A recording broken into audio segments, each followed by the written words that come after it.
Welcome to Kenton's videos. Enjoy the video. In this video, I will show you how to make delicious salmon with rice. First, let's gather our ingredients. You'll need 2 fresh salmon fillets, each around 6 ounces, and 1 cup of your favorite rice.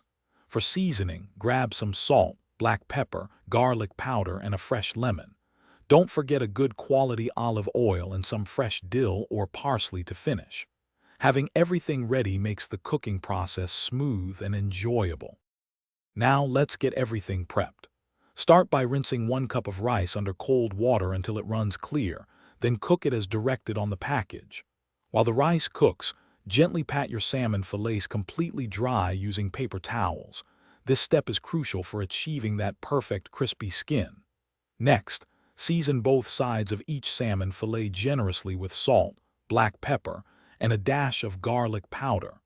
This simple seasoning enhances the natural flavors beautifully. It's time to cook our salmon.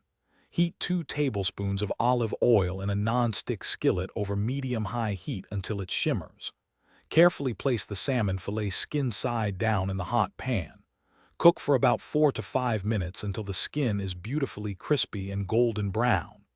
Then, flip the salmon and continue cooking for another 3 to 4 minutes, or until it reaches an internal temperature of 145 degrees Fahrenheit. This ensures a perfectly flaky and moist fillet.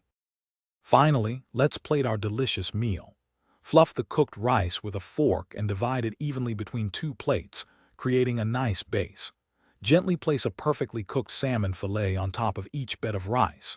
Squeeze fresh lemon juice over the salmon and garnish with fresh dill or parsley for a vibrant touch.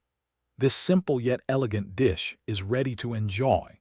Don't forget to check the description below for a link to the Echo Dot smart speaker and other great deals. Thanks for watching. Consider subscribing if we helped you.